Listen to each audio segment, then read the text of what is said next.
call from General Services Ministry. Wala ka pa bang ministry at naghahanap ka ng ministry? Well, the General Services Ministry needs you. Kung meron kang puso na handang maglingkod at maglingkod para sa Diyos, welcome ka. Kung gusto nyo pong mapabilang sa General Services Ministry, huwag po kayong mahiyang kontakin ako or si Brother Jose sa aming mga mobile number. At kami po ay magagalak na i-welcome po kayo upang mapabilang sa General Services Ministry. Ingat po and God bless everybody.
Okay, good afternoon sa ating lahat mga kapatid. Magandang hapon sa ating lahat. Andito naman po tayo sa ating pong worship service through online. At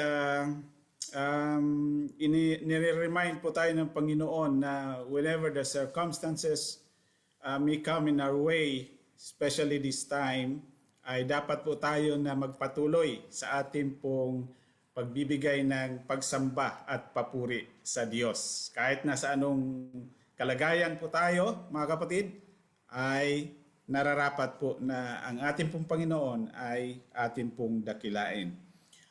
Bago po tayo mag-umpisa, mga kapatid, I'm sure nandyan na po kayo sa inyo pong mga tahanan at naka-online po kayo sa ating pong araw ng pananambahan.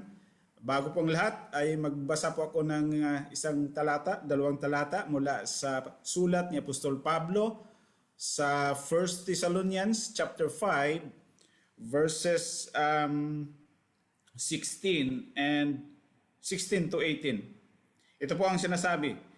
Rejoice always, pray continually, give thanks in all circumstances, for this is God's will for you in Christ Jesus. So, nire-remind po tayo ng salita ng Panginoon that we should always give thanks to the Lord, pray continually, and worship Him in all circumstances. Maaring nasa kalagayan man tayo ng sitwasyong ito, but still, God deserves all the praises and the glory.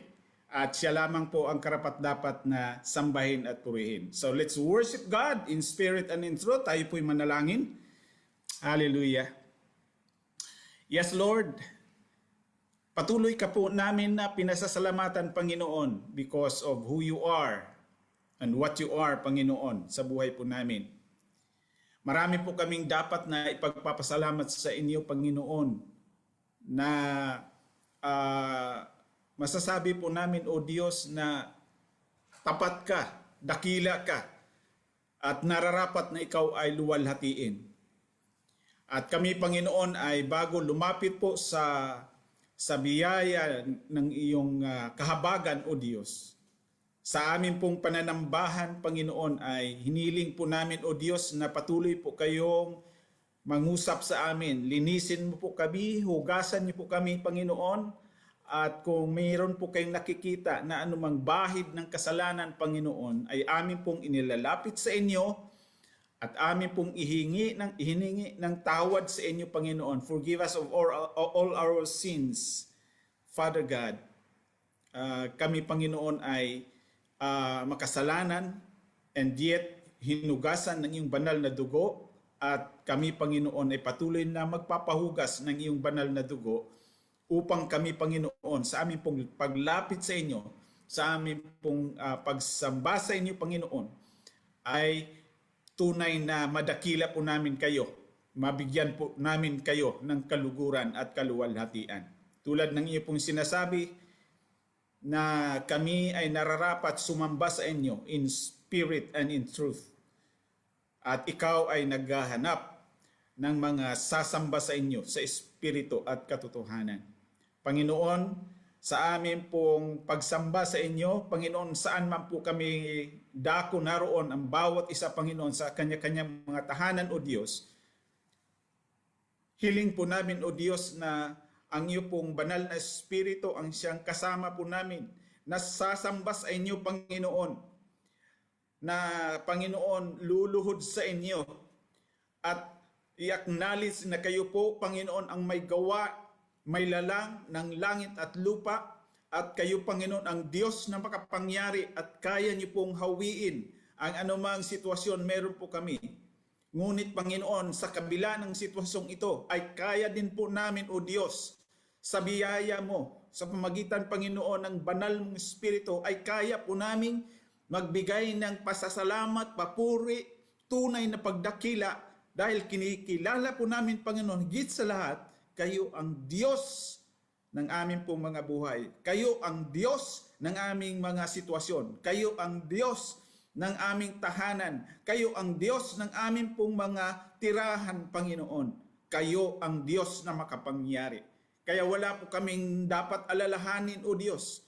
Ang amin pong gagawin, Panginoon, sa inyo ay amin pong ikaw itaas sa amin pong mga tinig, sa amin pong mga boses, Panginoon, sa amin pong paglapit sa inyo, sa amin pong pag-awitan sa inyo, Panginoon, ay tunay na ikaw ay amin pong masamba sa espiritu at katotohanan. Kaya, Panginoon, hiling ko po, Panginoon, na samahan niyo po kami, Panginoon, sa amin pong pananambahang ito. At patuloy, Panginoon, na ikaw magkukontrol, Panginoon, sa lahat ng gagawin po namin, maging sa mga sa online facilities na amin pong ginagampanan o Diyos, ginagawa o Diyos, kayo ang siyang maitaas at madakila. Lahat po ng ito, Panginoon, ay para sa inyo pong kaluwalhatian, sa inyo pong kapurihan, sa inyo po lahat ng pasasalamat.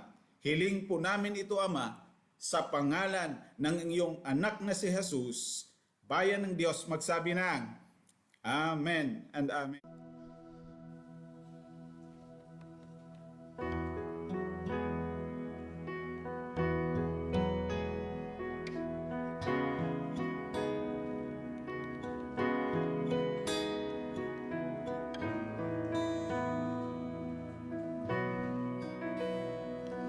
Sa iyong biyaya, ako ay namamangha. Sa iyong kalinga, panganib ay di banta. Sa pag-ibig mo, palaging ligtas ang puso.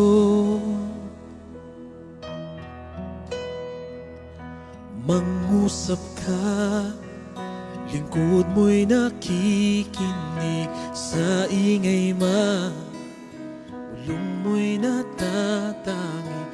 Pag-asa'y ikaw, sa'yo puso ko'y tatahan. Sandigan ng puso ko ay nahanap sa'yo, Kristo, pangalan mo, kalungan ko, kailan pa man. Mangusap ka, lingkod mo'y nakikinig sa ingay bulong mo'y natatangi. Pag-asa'y ikaw, sa'yo puso ko'y tatahan.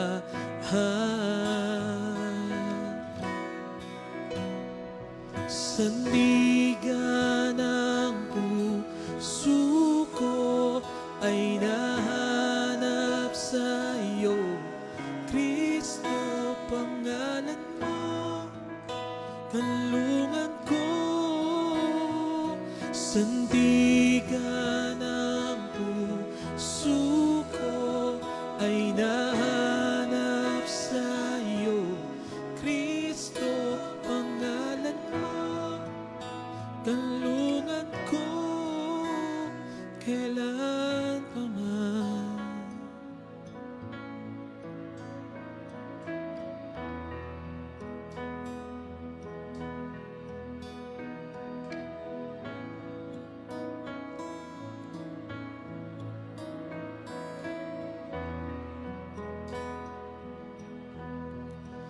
Kailan may dilalayo,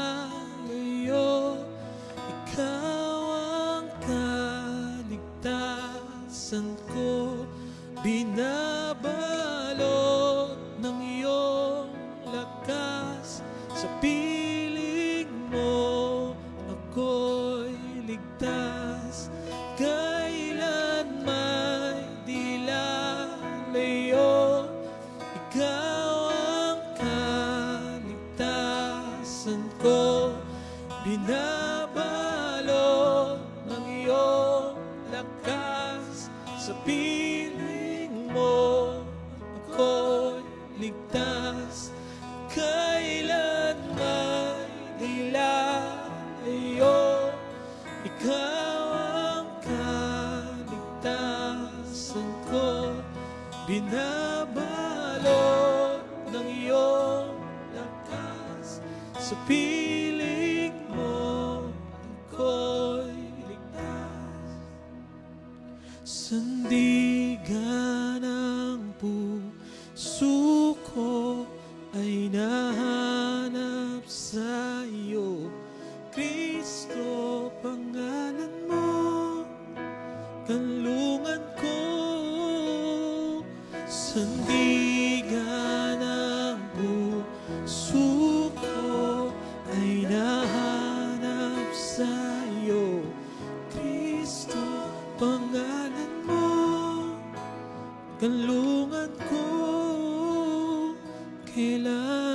pa man, kailan pa man, kailan pa man.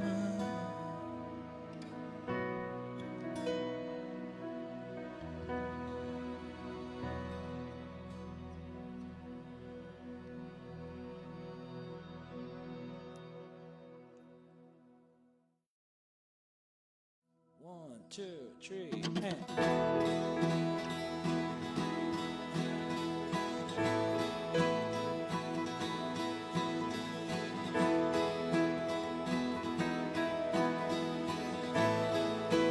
kami ay narito.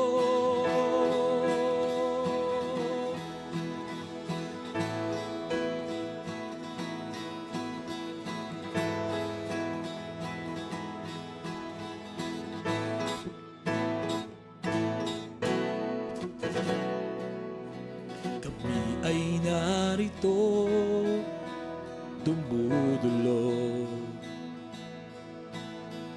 Kami ay narito, lumalapit sa banal niyong trono. Kami ay narito, yumuyukod sa iisang layunin na itaas ang ngalan niyo. Bawat lahi, bawat lipi, pupurihin ka. Bawat labi, bawat puso, ihahayag ang kabutihan mo. Kami ay sasamba, papupurihan ka, luwalhatiin ang ngalan mo. Kami ay sasamba, papupurihan ka, luwalhatiin ang ngalan mo.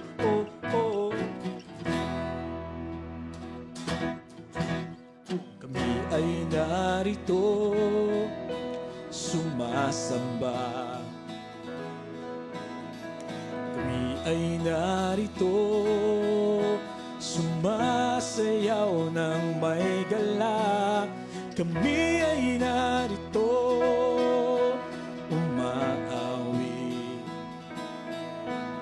Sa tinig naming tuy wala nang makakapigil. Bawat lahi, bawat lipi, pupurihin ka. Bawat labi, bawat puso, ihahayag ang kabutihan mo. Kami ay sasamba, papupurihan ka, luwalhatiin ang ngalan mo. Kami ay sasamba, papupurihan ka, luwalhatiin ang ngalan mo. Hallelujah, hallelujah, hallelujah, hallelujah, hallelujah, hallelujah. O ikaw, O Diyos, at wala nang iba. O ikaw, O Diyos, at wala nang iba. O ikaw, O Diyos, at wala nang iba. O ikaw, O Diyos, at wala nang iba. Kami ay sasamba, papupurihan ka, luwalhatiin ang ngalan mo. Kami ay sasamba, papupurihan ka, luwalhatiin ang ngalan mo. Kami ay sasamba, papupurihan ka, luwalhatiin ang ngalan mo. Kami ay sasamba, papupurihan ka, luwalhatiin ang ngalan mo. Hallelujah, hallelujah, hallelujah, hallelujah, hallelujah, hallelujah. ya, ha, ha, ha, ha, ha, ha.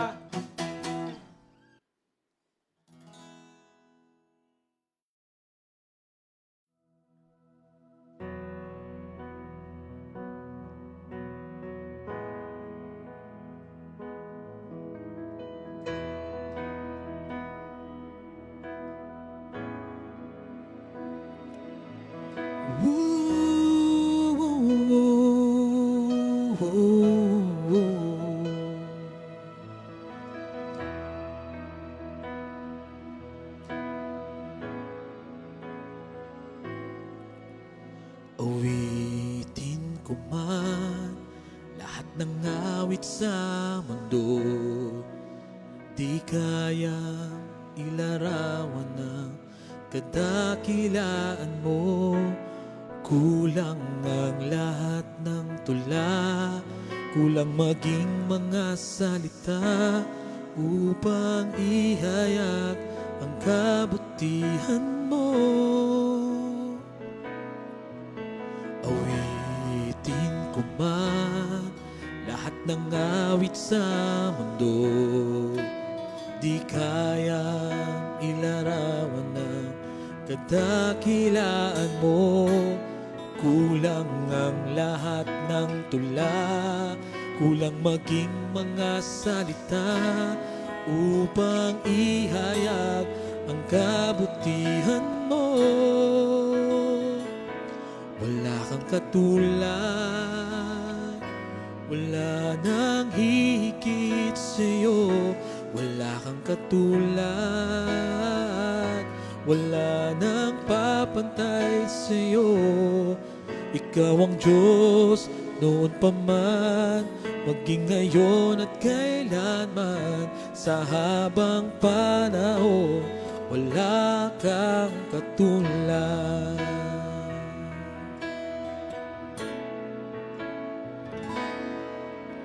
Awitin ko man lahat ng awit sa mundo, di kayang ilarawan ng kadakilaan mo. Kulang ang lahat ng tula, kulang maging mga salita upang ihayag ang kabutihan mo. Wala kang katulad, wala nang hihigit sa'yo. Wala kang katulad, wala nang papantay sa'yo. Ikaw ang Diyos noon pa man, maging ngayon at kailanman. Sa habang panahon, wala kang katulad. Wala kang katulad, wala nang hihigit sa'yo. Wala kang katulad, wala nang papantay sa'yo. Ikaw ang Diyos noon pa man, maging ngayon at kailanman. Sa habang panahon, sa habang panahon, sa habang panahon, wala kang katulad.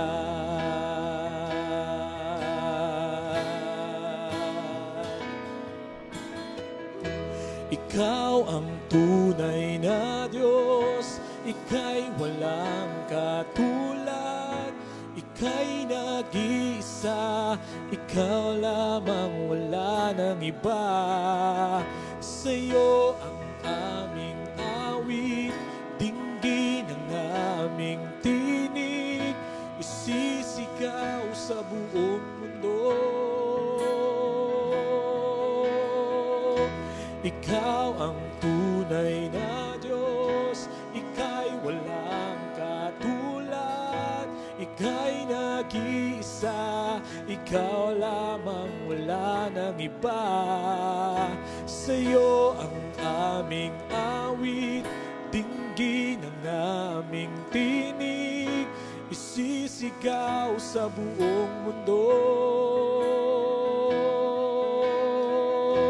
Ikaw ang tunay na Diyos, ika'y walang katulad. Ika'y nag-iisa, ikaw lamang, wala nang iba. Sa'yo ang aming awit, dinggin ang aming tinig, isisigaw sa buong mundo. Isisigaw sa buong mundo. Isisigaw sa buong mundo. Ang kadakilaan mo.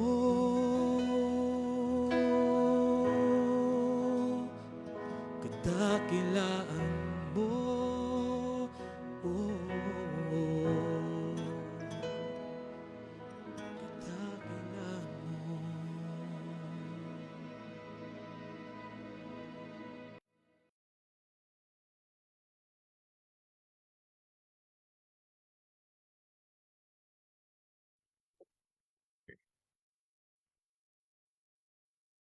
Tell me when. Amen. Magandang hapon po sa ating lahat.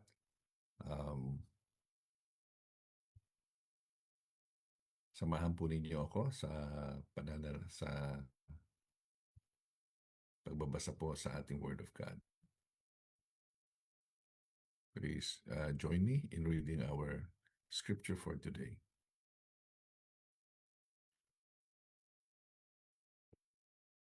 Ito po ang sinasabi ng 1 Timothy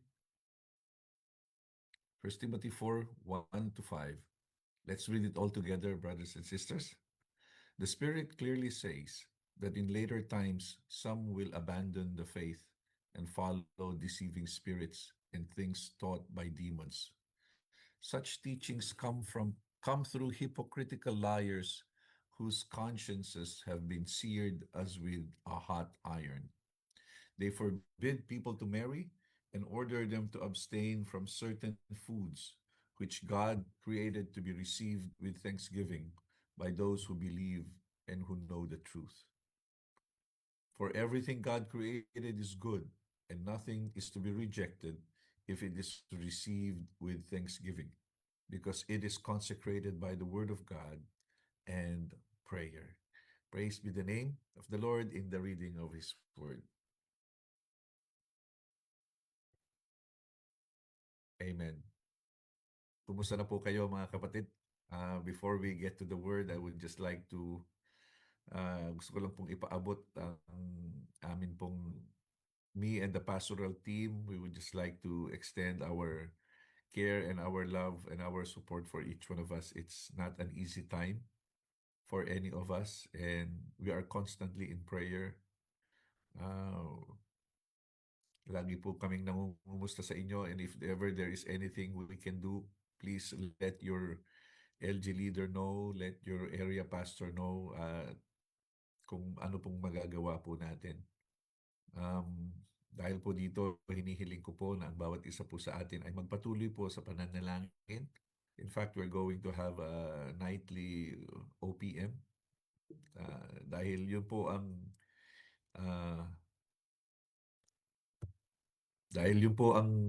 tamang tugon ng iglesia sa kahit anumang sigalot, problema na kanyang daraanan. Prayer is not something that we do when there is a problem. Prayer is something that we do, in any situation. Kaya let's hold on to the faith, brothers and sisters. So, having said that, magpatuloy po tayo sa ating short series sa ating church, and as you know, ang series po natin is Protect the Target. Okay?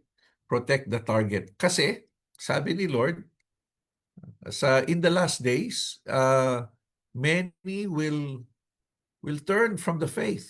Okay? Ito ang sabi ni Jesus.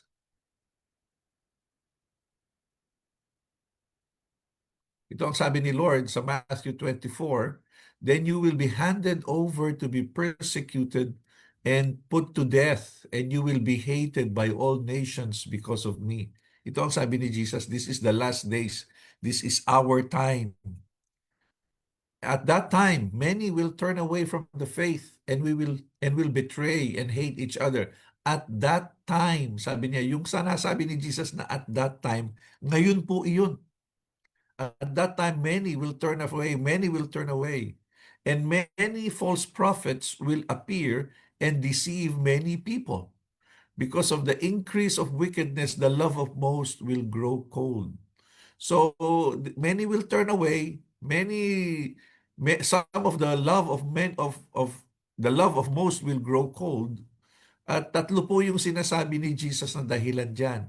Number one is persecution and hardship. Yung po yung tinalakay natin last week. Persecution and hardship. Ano ba? Pangalawa, prophets will appear and deceive many people. That is deception. Okay? At yun po yung pag-uusapan natin today. And next week, ang pag-uusapan naman natin, verse 12, because of the increase of wickedness, the love of most will grow cold. There will be a colding.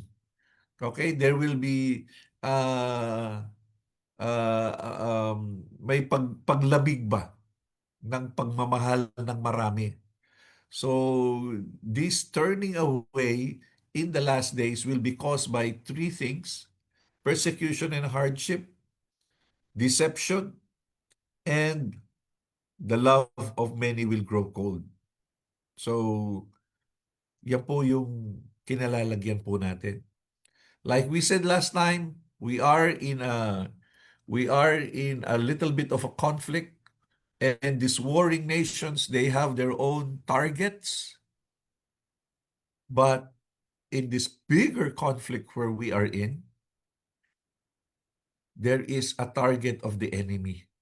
At ang tinatarget ng enemy po sa atin, yung ating faith, our conviction, our unshakable belief in God. Yun po yung tinatarget niya. Yung pagtitiwala natin sa Panginoon. That is what the enemy is trying to destroy.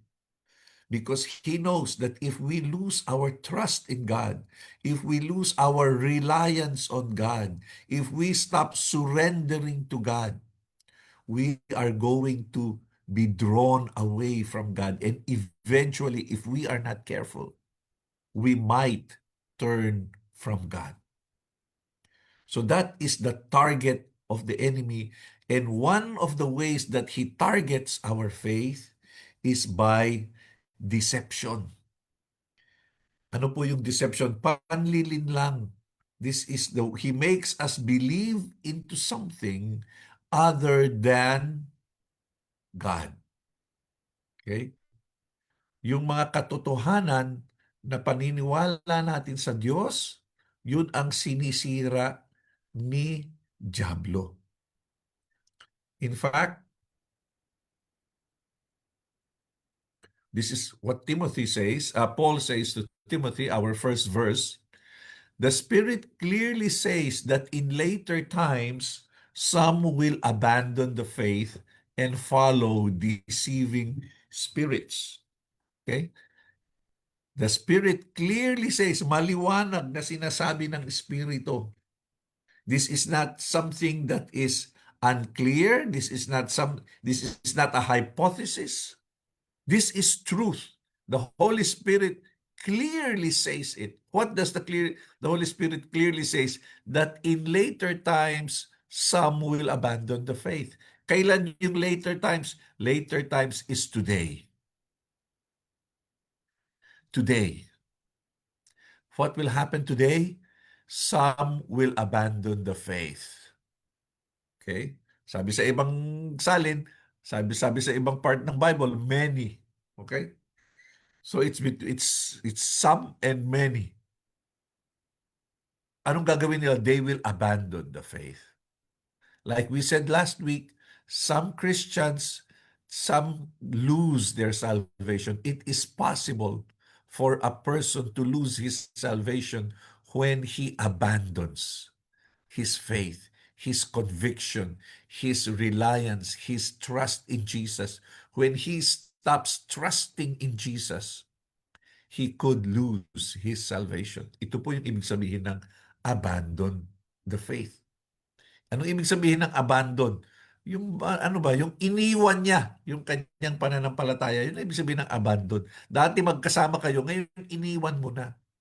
Sabi nung iba, hindi yan totoong Kristiyano. They abandoned the faith. Hindi yan totoong Kristiyano. Kung siya ay hindi totoong Kristiyano, why use the word abandon? Abandon means, dati kayong magkasama, dati mong pinaniniwalaan, dati mong inaakap, dati mong hinahawakan, ngayon iniwan mo na. Now, if you are not a real Christian, so there was no holding on in the first place. There was no trust in the first place. There was no faith in the first place. But here, Jesus and Paul say that they abandoned the faith. It means, dati silang nananampalataya, ngunit tumalikod po sila sa kanilang pananampalataya. And bakit sila tumalikod? Ano ang tinalikuran nila si Jesus? Tinulikuran nila ang kanilang pananampalataya. Sino ang kanilang sinunod? They abandon the faith and follow deceiving spirits and things taught by demons. They did not just stop believing Jesus, they also started to believe in something else. It is deception. It is deceiving spirits. They are spirits. And what else? Things taught by demons. What are these things? These are beliefs. These are what they call truth. These are concepts, ideas, philosophies. And where do these concepts and ideas and philosophies come from? They come from demons. They come from demons. Mga kapatid, yun talaga yung playbook ni Satanas noong pa man. Diba? Remember, brothers and sisters, we are children of deception. You and I, mga anak tayo ng panlilinlang. Bakit tayo nandito? Kasi nalinlang yung unang ating mga magulang, Adam and Eve. They were deceived. If they were not deceived, we would be born in Eden. We would be born in paradise. We would not be living in this difficult time. We would not have to make a living. Walang mamamatay, walang tatanda, walang magtatrabaho. Bakit? Kung hindi sila nalinlang, hindi sana sila napalabas ng paraiso. Sa paraiso sana tayo ipinanganak. Walang mag-a-abroad. Walang labanan, walang violence, walang sumasabog sa gitna ng hating gabi. Sa gitna ng hating gabi, oo. Kaya lang, nalinlang po sila. That's why we are here. This is Satan's oldest strategy in his playbook, to deceive. Nalinlang po si Adam at saka si Eve. Sabi nung serpent sa kanya, this fruit is good for wisdom. Okay? It's good for food and it's good for wisdom. Kumain naman sila. And because of that, God drove them away of the Garden of Eden. Why? Because they were deceived. Yun pa rin. And in the Old Testament, Israel was always being deceived. Israel would always follow other gods, and then they would repent, and then they would come back, and then again they would follow other gods again. They kept being deceived.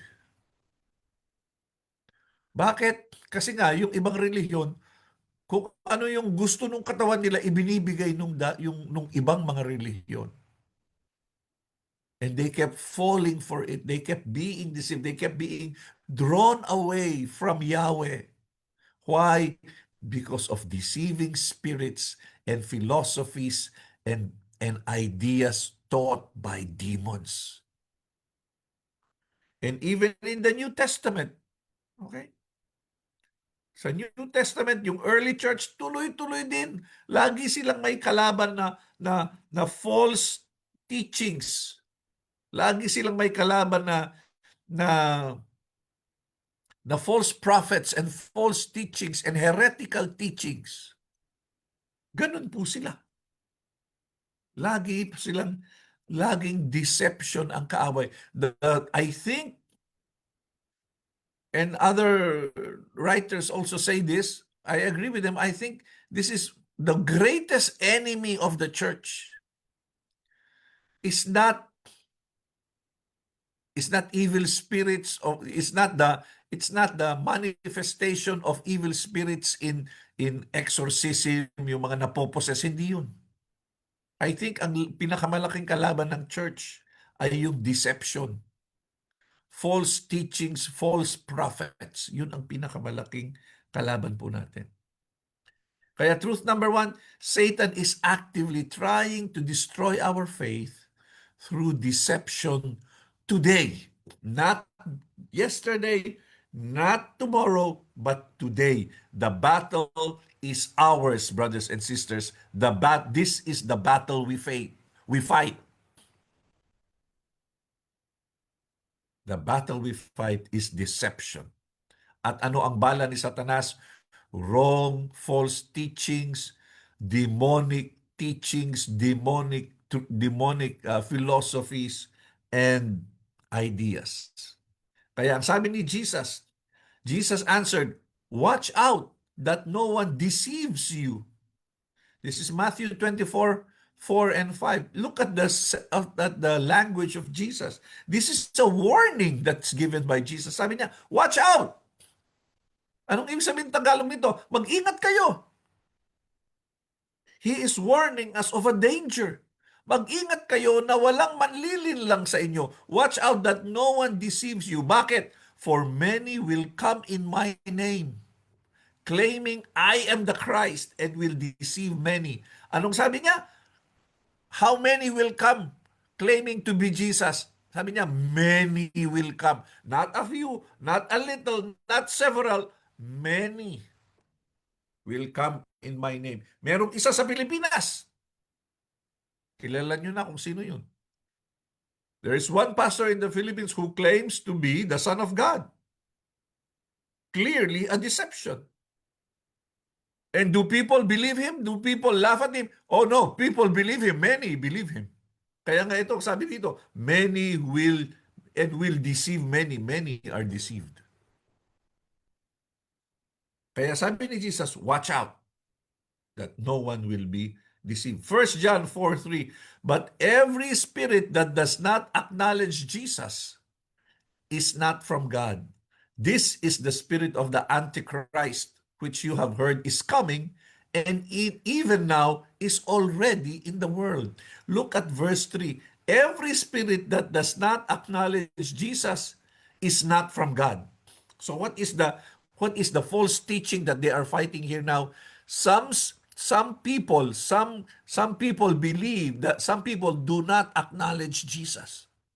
What do they say? Yeah, Jesus, he's not God. He's just this carpenter who was executed. He's not from God. Yun yung unang kalaban nila. Sabi ni John, pagka ganyan ang sinasabi nung teacher, he is not from God. At what is this? This is the spirit of the Antichrist. When people do not believe in Jesus, or people do not acknowledge Jesus, or they believe Jesus to be someone else other than the way Jesus introduces himself, this is the spirit of the Antichrist. This is not yet the Antichrist. The Antichrist will come in the future, in the last days, before the rapture. After the rapture, during the tribulation, the Antichrist will come. But his spirit is already here. What is this spirit? The spirit that does not acknowledge Jesus, which you have heard is coming, and even now is already in the world. Brothers and sisters, the spirit of the Antichrist is alive and well, and he is here in the world. And this is the spirit that we battle against. 1 Timothy 4:2. Such teachings, kaya magpatuloy po tayo. We're on the second verse now of 1 Timothy of our passage. Some teachings come through hypocritical liars whose consciences have been seared as with hot iron. This deception, these demonic ideas, these demonic philosophies, they do not come from heaven, they do not come through anything, they come through people. Ito po ay hindi lang basta lumalabas, kundi ito ay may mga nagtuturo po nito. They come through hypocritical liars whose consciences have been seared as with hot iron. Ano ang hypocritical liars? Ang hypocritical liar, ang hypocrite, yung alam niya yung katotohanan pero hindi niya pinanghahawakan. That's hypocrite. Hypocrisy. Alam mo yung tama pero hindi mo ginagawa. Meron kang sinasabi pero hindi mo ginagawa. That's a hypocrite. And these are hypocritical liars. They know the truth but they don't teach it. They know the truth but they don't believe it. In fact, instead, they teach something else. At ano pa ito? Their consciences have been seared as with a hot iron. Yung kanilang konsensya ay yung bang parang nagkapeklat na. Wala nang nararamdaman. Yung konsensya nila, hindi na sila nakokonsensya, hindi na sila naaawa. Hindi na tumatalab sa kanila yung mga mga paawa, wala na. So they do not see that what they are doing is wrong. They don't pity their victims. They don't have even, and wala silang kaisipan na, oy, baka parusahan ako ng Diyos. Wala nang ganun. Yung kanilang konsensya ay nandun na. It has already been seared. Nagpeklat na, hindi na nakakaramdam. Ang peklat, hindi nakakaramdam eh. Yan po yung pinagdadaanan ng demonic teachings ng deception. These are the tools of Satan for his deception. Satan uses false teachers and false teaching in what? In the deception, in his business, in his strategy of deception, so that he can destroy our faith. Ito yung ginagamit niya. Makikita mo yan sa YouTube, sa TV, may mga libro that they teach that are false teachings. Kaya ang sabi ni 1 Timothy, ito pong 1 Timothy, yung kanyang purpose kaagad, nasa verse 3, 1 Timothy 3 until 6. Here, Paul already tells Timothy the purpose of the letter. And he says here, as I urge you when I went into Macedonia, stay there in Ephesus so that you may command certain men not to teach false doctrine any longer. Okay? So yun yung purpose ni Paul. Timothy, stay in Ephesus. Anong trabaho mo? Command certain men not to teach false doctrine any longer. What does this mean? This means that in the church, in Macedonia, in Ephesus, in the church itself, there were people, there were men who were teaching false doctrine. Where is this? Outside the church? No, this is inside the church. Not to devote themselves to myths and endless genealogies. Hindi Bible ang pinag-uusapan, hindi Bible ang kanilang pinagkakaabalahan. Ang pinagkakaabalahan nila ay mga myths. Ano yan? Yung mga kwento, mga paniniwala na hindi naman totoo. Marami tayong ganyan sa Pilipinas, myths. Si malakas at si maganda. Yan, yung mga myth ng mga ganyan. Endless genealogies. Alam mo si ito, anak ni ganon, si anak ni ganon. Those were the things that they were concerned with. They were not concerned with Scripture. These promote controversies rather than God's work, which is by faith. The goal of this command is love, which comes from a pure heart and a good conscience and a sincere faith. Verse 6, some have wandered away from these and turned to meaningless talk. Some have wandered from the faith. Some have wandered from a pure heart, from good conscience, from sincere faith. They have wandered from that. Umalis na sila. Iniwan nila yon. And what happened? They have turned away from these and turned to meaningless talk. Again, meaningless talk ang kanilang pinag-aakabalahan. turned from the faith and followed deceiving spirits and things taught by demons. Ano pa? 2 Corinthians, ito po ang sabi ng 2 Corinthians 2 Corinthians chapter 11, 13 to 15. For such men are false apostles, deceitful workmen, masquerading as apostles of Christ. Okay? False apostles, deceitful, masquerading. Ano ibig sabihin ng masquerading? Nagpapanggap. Nagpapanggap na apostoles ni Kristo. And no wonder, for Satan himself masquerades as an angel of light. Kung yung mga tao, yung mga false prophets ay nagpapanggap na apostol ni Pablo, si Satanas din nagpapanggap din na anghel. Magaling magpanggap si Satanas. 15, it is not surprising then if his servants masquerade as servants of righteousness. Their end will be what their actions deserve. Ano po sila? They are false apostles. They are pretending to be apostles because Satan himself is a pretender. 2 Peter, but there were false prophets among the people, just as there will be false teachers among you. They will secretly introduce destructive heresies, even denying the sovereign Lord, the sovereign Lord who bought them, bringing swift destruction on themselves. Christian ba sila? Yes, Christian sila. Bakit mo nasabing Christian, Pastor? Kasi ito, even denying, they denied who? The sovereign Lord who bought them. Binili na sila ni Jesus. Jesus already paid for their sins through His blood. Jesus paid for their salvation. They were already saved. But what did they do? They denied Jesus. So were they Christians? Yes, they started as Christians, but they became false prophets.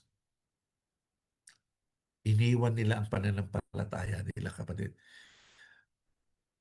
Heresy comes from the church.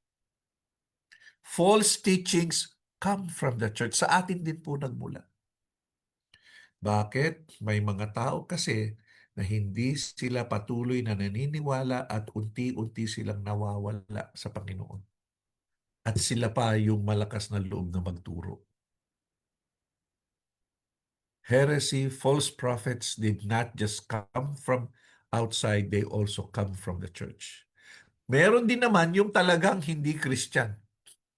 Dear children, this is the last hour.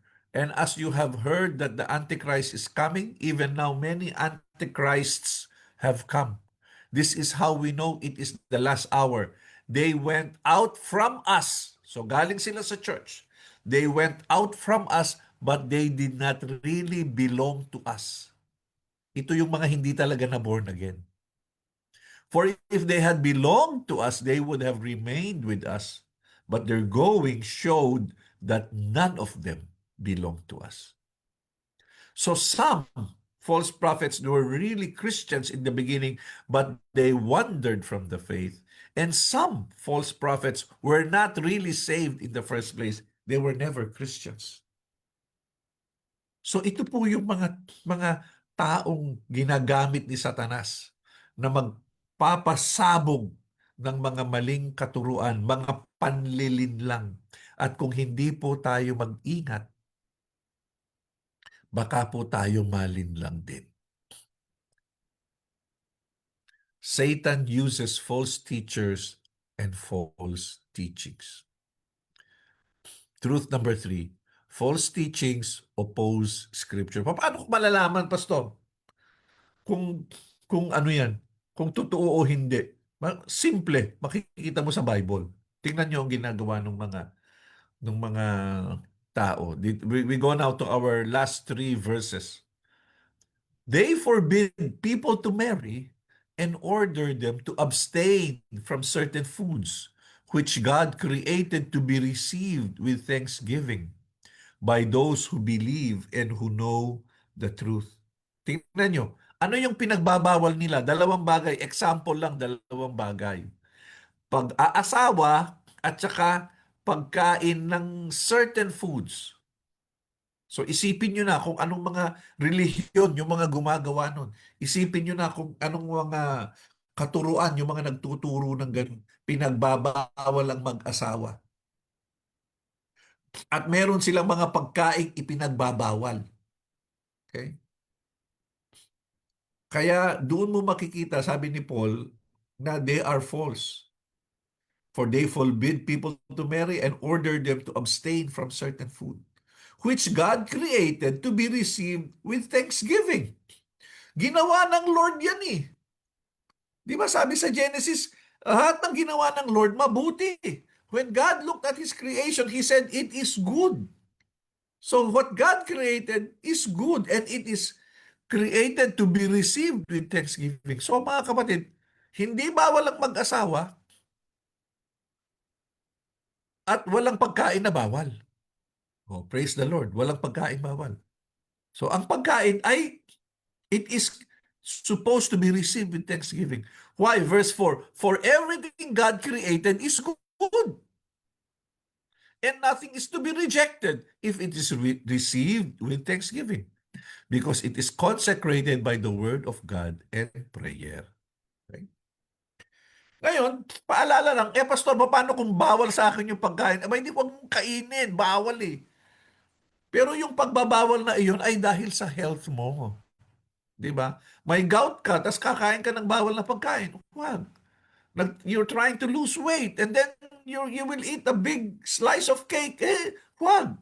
But make it clear that this is prohibited only on the basis of health. But it is not a sin. It is not God who prohibited you from eating it. It's the doctor and it's you if you are worried about your health. But is it a sin? No, it's not. Okay? Walang pagkain na bawal.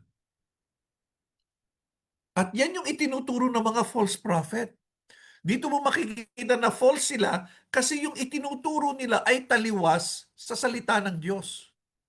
Paano mo? Bawal mag-asawa. Bawal mag-asawa kung may asawa ka na. Bawal mag-asawa kung may asawa na yung pakakasalan mo. Pero kung pareho kayong binata, dalaga, walang bawal. Okay? At ano pa yung pinagbabawal ng Diyos? Kung isa kang Christian at saka isa hindi Christian, ayun, huwag, sabi ng Bible. Pero generally, marrying is not prohibited. Diyan mo makikita na yung false prophets, yun ang itinuturo nila. Ito pa, see to it, sabi ng Colossians, see to it that no one takes you captive. Takes you captive means deceive, okay? See to it that no one takes you captive through hollow and deceptive philosophy, which depends on human tradition and basic principles of this world rather than on Christ.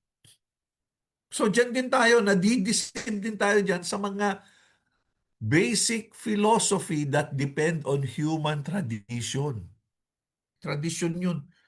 Di ba? Ay, may dumaang itim na pusa, huwag ka nang tutuloy. That's tradition. Okay, may mga tradition tayo. Huwag ka magtatapon ng mainit na tubig kasi baka may masabuyan kang hindi nakikita. That's not according to Christ.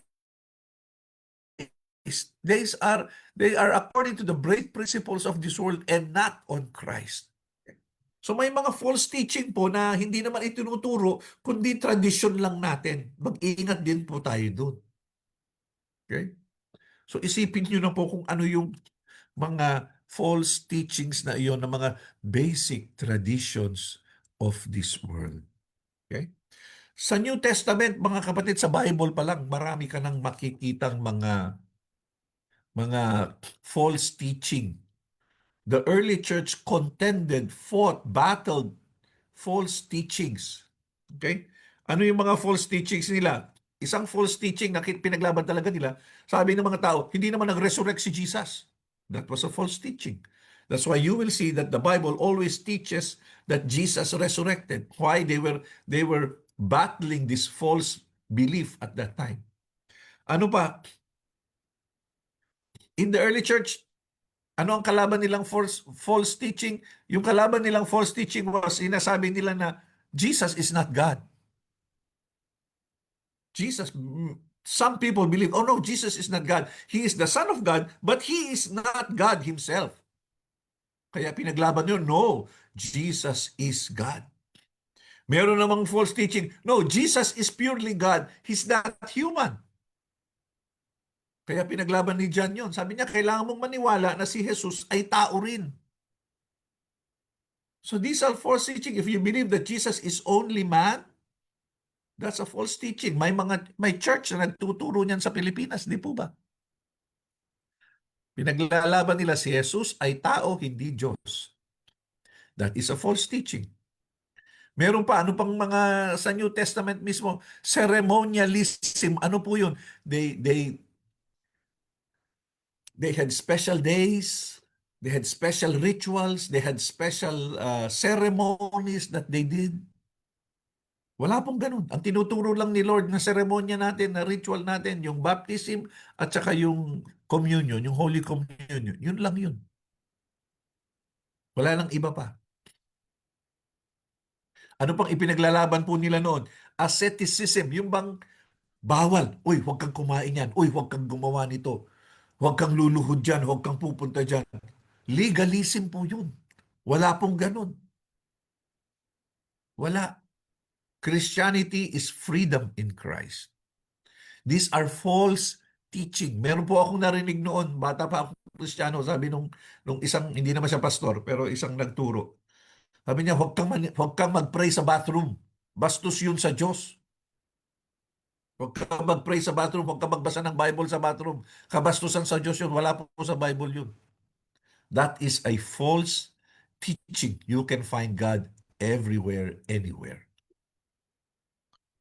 Ano pa? Yung Judaizers, yung pang mga Judaizers, ang turo po nila is, for you to be saved, you have to receive Jesus Christ and then you have to obey the Old Testament.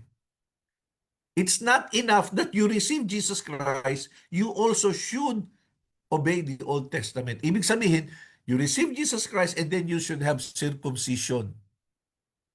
Or you obey Jesus, but you should not eat the food that are prohibited in the Old Testament. Or you should receive Jesus and then you should do the rituals of the Old Testament as well. So ano yan? Ang tawag natin dyan, Jesus plus one. Hindi po. Hindi Jesus plus one. Jesus only equals salvation. Pero sila, dinadagdagan po nila.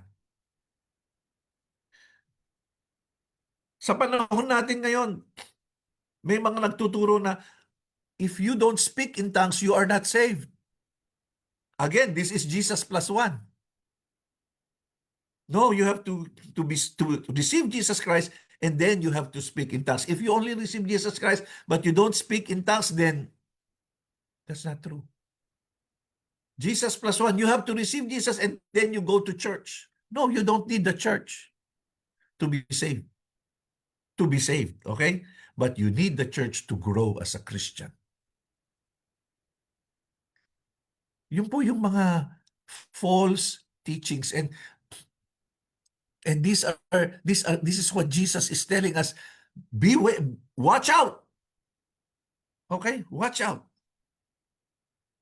Ngayon, ano pa ang mga false teaching? Prosperity gospel. Okay? Prosperity gospel. If you receive Jesus, you can have everything. All your problems will be gone. You will have whatever you want. That's not true. Ano pa? Meron pa yung mga katuruan na you are little gods. You are a little God. That's why whatever you say will come true. Just speak it out and it will come true because you are also a God. That is not true. Sabi nila, because God created with His words. Yes, that's true, but you are not God. You cannot create with your words. Hindi pwedeng lahat ng sabihin mo ay mangyari. Hyper grace. Ano po yung hyper grace? Yung bang because you have accepted the Lord Jesus Christ, you are forgiven of your sins anymore. So you don't need to repent, you don't need to confess. Why? Because you are already forgiven. That's not true. Sinasabi ng John, when you sin, confess. Laging sinasabi ni Jesus yan, sin no more, stop sinning. Sabi ni Jesus.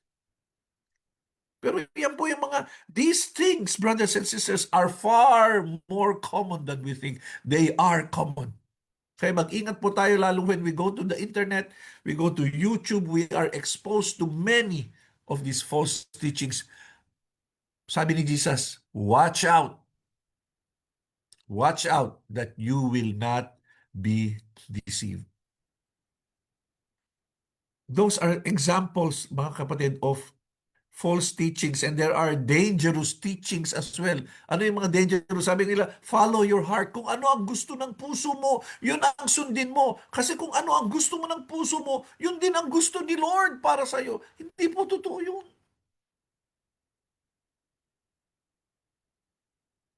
Hindi pwede na yung kung ano yung gusto ng puso mo. Dahil because the heart is deceptive, brothers and sisters. Ano pa? Sabi nila, God wants you to be happy. Okay? That is not true again. No. Ang pinaka malaking gustong mangyari ng Diyos para sa atin ay yung magbago po tayo, hindi yung maging masaya tayo. Ang kasiyahan ay nasa langit. Dito, may kasiyahan din pero hindi puro kasiyahan. Dito sa mundong ito, pagbabago ang ginagawa ni Lord. Sanctification, transformation, character change, Christ-likeness. Yun po yung gustong mangyari ng Lord sa atin. Hindi po yung maging masaya lang po tayo. At ano pa, yung truth is subjective. You know, this is my truth, you have your truth, I have my truth. No, brothers and sisters, truth is not subjective. Truth is objective. What is our standard of truth? It is the Bible. It is Jesus. Jesus is truth. I am the truth, sabi ni Jesus. So it means if it does not agree with Jesus, it is not truth. Sabi nila, hindi. You know, my truth is that I may be a man, but I am really a woman. I'm sorry. You know, I may be a woman, but I'm really a man. Inside, I am a man. So don't call me she, you call me he. I'm sorry. Respectfully, we disagree. Why? Because it is in Scripture. Yung ginawa ng Lord ay siya na po yun. God created only two genders, man and woman. We respectfully disagree. Mga kapatid, kaya sabi ni Jesus, watch out that you will not be deceived. Let's continue po.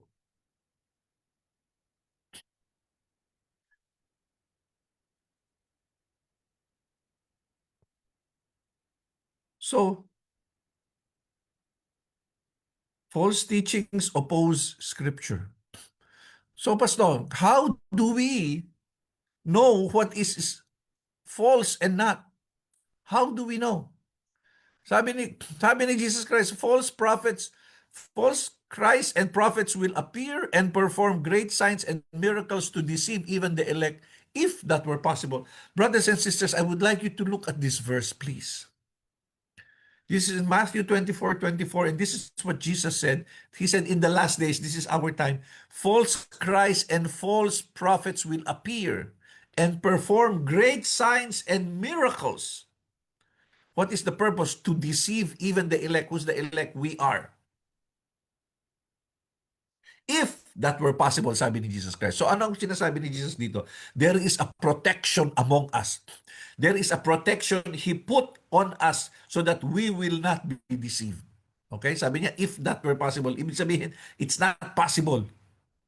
May protection sa atin against deception. So, Pastor, if we are protected, so we don't need to watch out anymore. We don't need to do anything. Oh no, I beg to disagree. Why? Because Jesus said, we cannot ignore what Jesus said also. Watch out that no one deceives you. Many will come in my name. They will try to deceive you. There is a protection on you. How to take responsibility. You need to watch out. Amen po ba? So mga kapatid, ano po ang ibig ko pong sabihin dito? We have a responsibility to watch out and be careful to take measures so that we will not be deceived. Jesus expects us to stand strong, to know, and to be able to thresh out and to be able to examine what is right and what is wrong, what is false and what is true, what is biblical and not biblical. This is our responsibility. So, question is, so how do we discern truth in this world of deception? Sabi mo, Pastor, deception is everywhere. This is the biggest enemy of the church. So how do we do this? How do we discern? How do we get to know the truth? Application number one, test a claim against Scripture. Test the claim against Scripture. Sabi nila, alam mo, Pastor, dapat hindi natin sinasabi Jesus, dapat ang tawag natin Yeshua. Kasi yan ang nakalagay sa Bible, Yeshua. O di, tingnan natin, sinasabi ba ng Bible na Yeshua ang itawag natin kay Jesus? Wala namang sinasabing ganun. We call Jesus by our language. Okay? Sa Hebrew, iba ang pangalan ni Jesus. Okay? Joshua, something like that. In Greek, it's something else, but they still call him that way. So, whenever we hear something that's new, that seems different, huwag kang basta-basta maniwala, kapatid. Huwag tayong basta-basta maniwala. Itingnan natin, yan ba ang sinasabi ng Scripture? We test a claim against Scripture. Okay? Dear friends, do not believe every spirit, sabi ni John. Do not believe every spirit, but test the spirits to see whether they are from God. Because many false prophets have gone into the world. This is how you can recognize the Spirit of God. Every spirit that acknowledges that Jesus has come in the flesh is from God.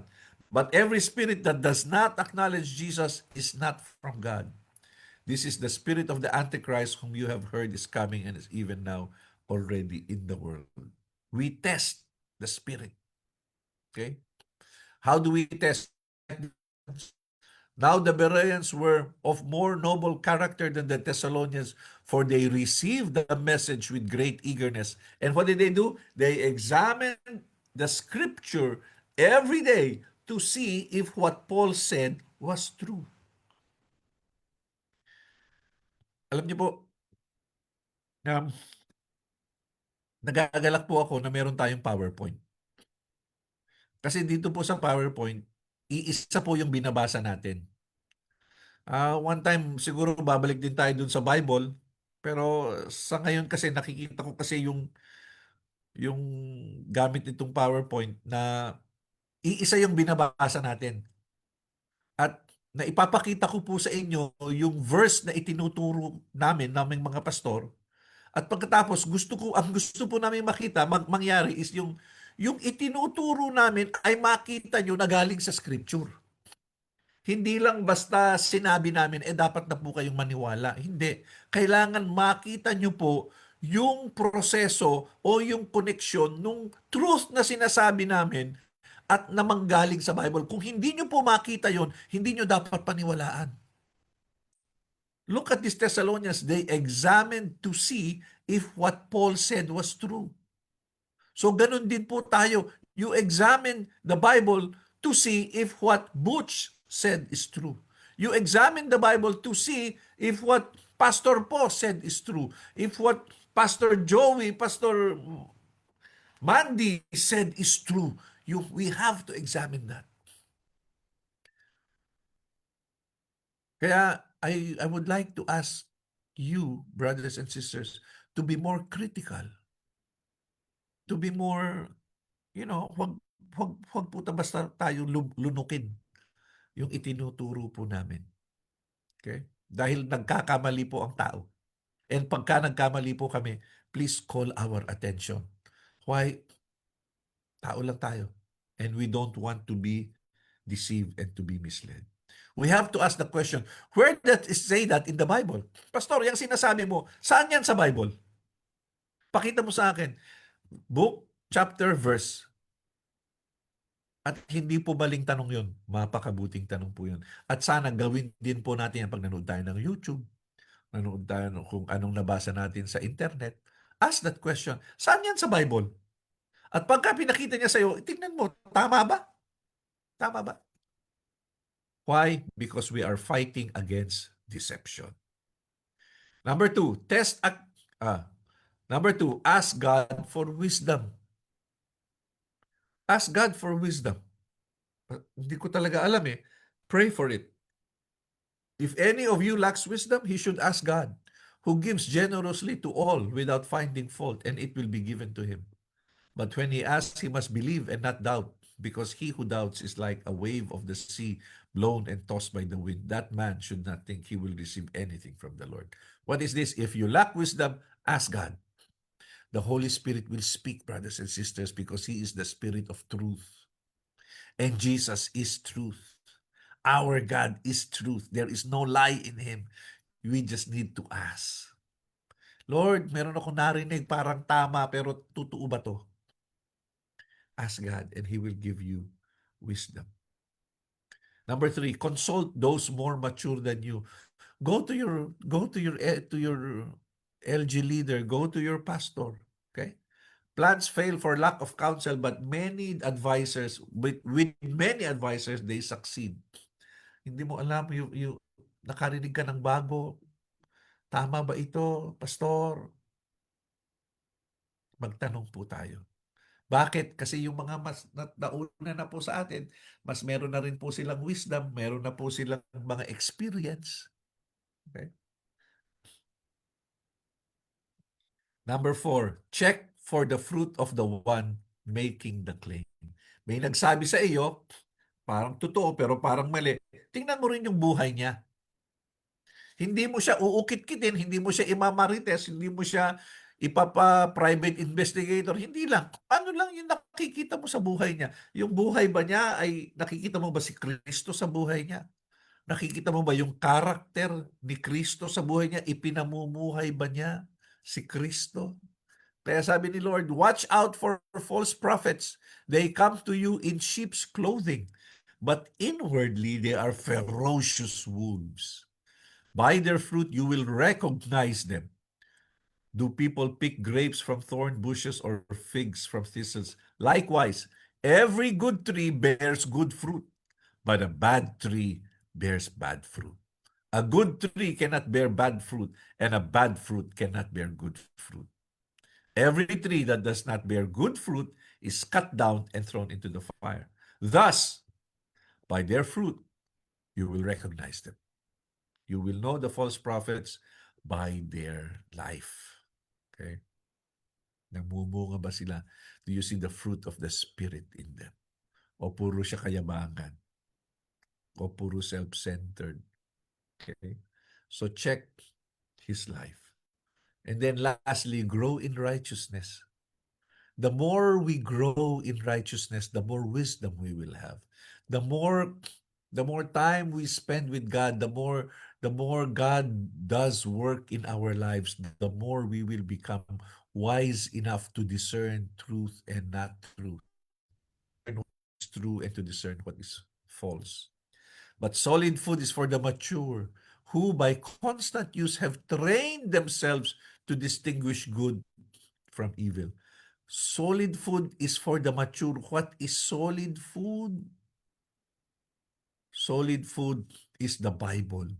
Solid food is the teaching on righteousness. Okay? Para po ito sa mature.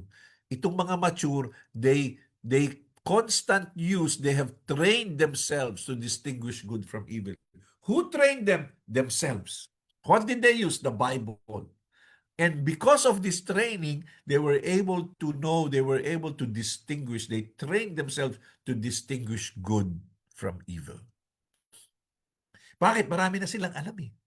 Marami na silang napagdaanan. At dahil dyan, madali nilang nakikita tama ba to o mali ito. At mga kapatid, sikapin natin na maging mature po tayo. Some of us, we don't want to be mature. Some of us, we think maturity is not important. No, brothers and sisters. Maturity is important. This is the will of God for us. So let's grow in righteousness. Okay? So mga kapatid, tapos na po tayo. I would like to leave you with these thoughts. Deception is not for a later time in history. Deception is not for the past. Deception is alive and well today. There are false prophets. There are false teachers. There are false teachings. There are heretical teachings. There are dangerous teachings. We have to be aware of them. We have to be able to distinguish them. I pray that the Word of God will dwell in us richly. I pray that we will be constant in prayer. I pray that we will always be constant in our obedience of God. I pray that we will be so used to the truth of the Bible that it will be very easy for us to spot the lies and the false teachings. Praise be the name of God. Brothers and sisters, I pray that in the midst of what we are going through, we will remain steadfast in God. The enemy targets our faith. Protect your faith. How? By staying with the truth. Protect it from deception by embracing and knowing the truth. And the truth is not just words. The truth is Jesus Christ. The truth is the Bible. Let us continue to submit and to find peace and to find protection in the presence of our Lord Jesus Christ. Let's bow our heads. Lord God, we thank you, Lord, that you will never leave us, you will never forsake us, that you are always with us. Father, we realize that we are always bombarded with deception, that our greatest enemy is the deception of the devil. Thank you, Father, for calling our attention today. Thank you, Father, for reminding us today, Father God, that we are facing this battle. Continue to arm us, Lord. Continue to enlighten us, Lord. Continue, Lord God, to pull us into your presence, oh God, where we will know you more, we will know your word even more, Father God. Arm us with the truth, oh Lord God. Protect us with the truth, oh Lord God. And Father, we pray that we will always have the truth in our hearts. All glory and honor is yours, my Lord. In Jesus' mighty name. Amen and amen and amen.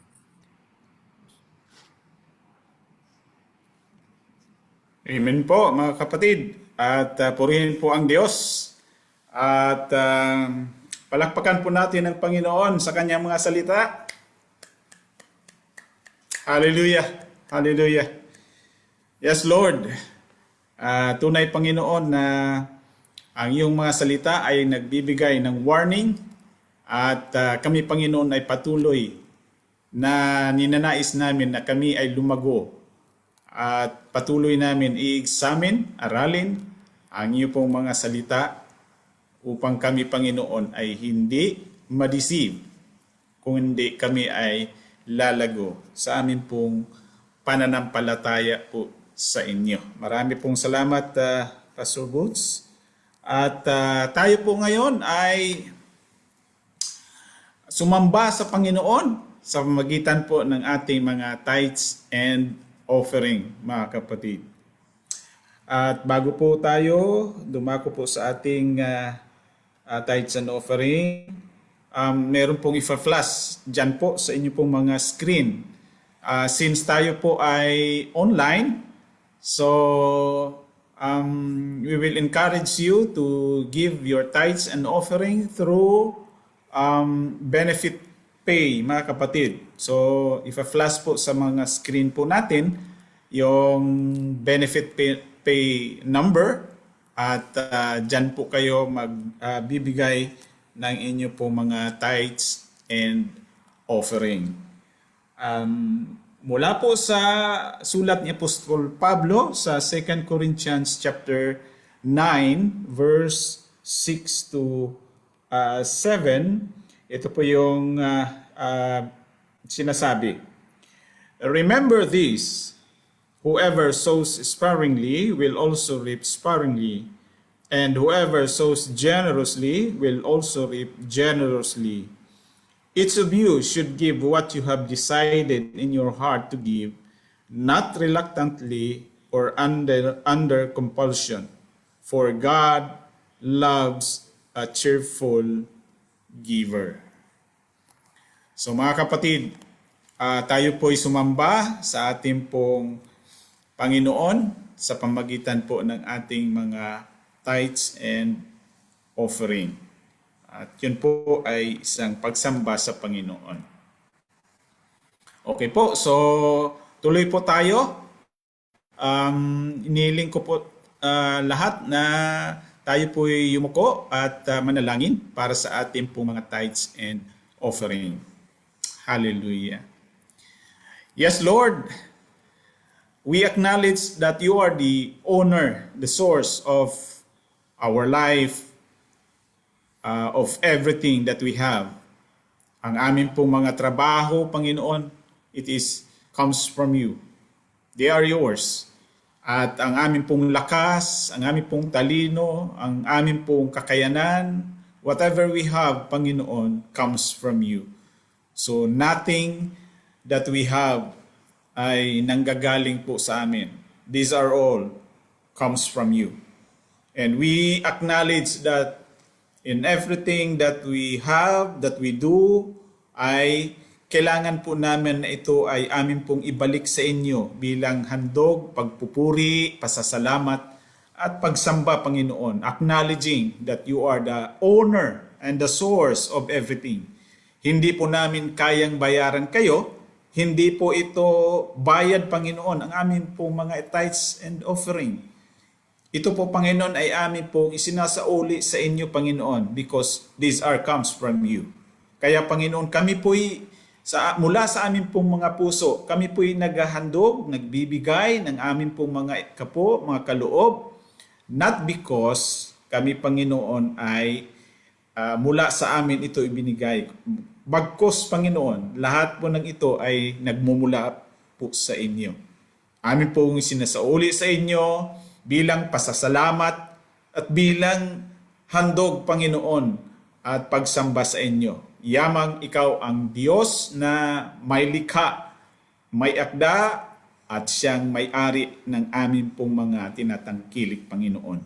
Kaya ang hiling po namin, O Diyos, na ang mga kaloob at ikapo, Panginoon, na ito ay tanggapin niyo po bilang amin pong pasasalamat sa inyo na kayo po, Panginoon, ang siyang nagbigay sa amin. Hiling din po namin, O Diyos, na pagpalain niyo po patuloy, Ama, ang bawat isa. At higit sa Panginoon, sa sitwasyong ito, ang hiling po namin, O Diyos, na ang proteksyon ay manahan at manatili, Panginoon, sa bawat sino man na lalabas at papasok sa tahanan ng bawat isa. At even, Panginoon, yung bawat tahanan ay lukuban niyo po, i-cover niyo po, Panginoon, ng iyo pong kapangyarihan, ng iyo pong protection, Ama. Sa ganito pong sitwasyon, alam po namin na ang amin pong mga buhay, ang amin pong mga trabaho, whatever we have, Panginoon, ay ikaw po ang may akda, ikaw po ang may hawak, ikaw ay may control, Panginoon, kaya hindi po kami mababahala, Panginoon. Even sa amin pong kakainin, sa amin pong mga damtin, yun po ay nagmumula po sa inyo. Kaya Panginoon, kami po ay nagpapasalamat, nagpupuri, dahil sa kabila ng sitwasyon na amin pong hinaharap sa kasalukuyan, Panginoon, we do believe, Panginoon, na ikaw ang siyang may kontrol at hindi mo hayaan, Panginoon, na kami, Panginoon, ay ma-deceive sa anumang mga panlilin lang ng kaaway. Because the purpose of Satan is to deceive us upang hindi ka po namin paniwalaan at we will abandon you. But Lord, nangako po kayo, Panginoon, na hindi niyo po kami iiwanan, hindi niyo po kami pababayaan. At nangako din po ikaw, Panginoong Hesus, sa amin, that no one can snatch us from your hands, Panginoon. Out of your hands, no one can snatch us, even Satan himself, if we will not abandon the faith, Panginoon, sa inyo. Kaya, Panginoon, kami, Panginoon, ay patuloy naming ipinagkatiwala sa inyo lahat ng bagay. At sa inyo po lahat ng papuri, lahat ng pagdakila. And we pray also, Father God, doon sa mga naapektuhan ng kanila pong mga trabaho, Panginoon. Naapektuhan na sa ganitong sitwasyon, may mga nawawalan, may mga hindi nakasahod ng tamang panahon, na delay, Panginoon. May mga ilan, Panginoon, na walang katiyakan kung sila ay makakabalik. Lord, lahat ng ito, lahat po ng mga concerns ng bawat isa, Panginoon, I will lift up to you all these concerns, Panginoon, because ikaw din po ang siyang nangako na kung kami, Panginoon, ay nangihina, nagugulumihanan, na wala ng kapayapaan, troubled, Panginoon, ay lumapit lamang po sa inyo sapagkat kayo po ang magbibigay ng kapahingahan. Panginoon, especially this time, Panginoon, na nag-create ng atmosphere ng pagiging takot, bagabag, alalahanin. Lord, kayo din po ang nangako. Even yung mga ibon sa Himpapawid ay sila po ay hindi nag-aalinlangan, nag-aabala o natatakot, nag-aalangan na wala po silang makain sapagkat sila, Panginoon, ay pinakakain niyo po. How much more sa amin na kami ay yung inaring iyong mga anak, o Diyos, kabilang sa inyo pong kaharian. Lalo po kayo, Panginoon, na may concern sa iyong mga anak. Kaya ang dalangin ko po, Panginoon, patuloy niyo po, Panginoon, na pagkaluban, Panginoon, ng kalakasan, pagkaluban ng pananampalataya, pagkaluban ng tiwala, Panginoon, pag-asa na ikaw po ang siyang bahala, ikaw po ang siyang magmamanage, ikaw ang may control, Panginoon, as we continue to obey you and follow you according sa inyo pong mga salita, Panginoon. Marami pong salamat. Ikaw din po ang siyang nangako na kung kami ay magsisik sa iyo, unahin po namin kayo na hanapin ang inyo pong katuwiran, ang inyo pong kaharian. Lahat po ng mga bagay, lahat po ng amin pong mga kakulangan, ang amin pong mga pangailangan ay kaya niyo pong ipagkaloob at ibigay. At kaya niyo po, Panginoon, sapagkat ikaw ang Diyos na makapangyari and you are the sovereign God. Kaya niyo pong gawin para sa inyo pong mga anak. Kaya, Panginoon, sa inyo po lahat namin itinataas lahat po ng mga concerns ng bawat isa, lahat po ng nakikinig, lahat po sa mga tahanan na nakikinig, sumasamba at patuloy na nagtiwala sa inyo, ay iyong patuloy na pagpalain, ay iyong patuloy na pagkaluban ng kalakasan, hindi lamang po sa physical, kundi kalakasang spiritual na magpatuloy dahil ikaw ang Diyos na amin po pinaglilingkuran. Diyos ng mga Diyos, Hari ng mga hari, at ikaw ang may likha ng amin pong mga buhay. Kaya sa inyo po namin ibinibigay lahat ng amin pong mga concern, Panginoon, because you are a faithful God, a loving God, and ikaw ang Diyos na makapangyari. Sa inyo po lahat namin ipinagkaloob, pinagkatiwala, at ipinagpapasalamat dahil kayo ay karapat-dapat. At ngayon, ang pag-ibig ng Diyos Ama at ang pagliligtas patuloy ng kanyang anak, pakipisan ng banal na Espiritu ay maranasan po natin ngayon at magpakailanman. Amen at amen. God bless mga kapatid. God bless everyone.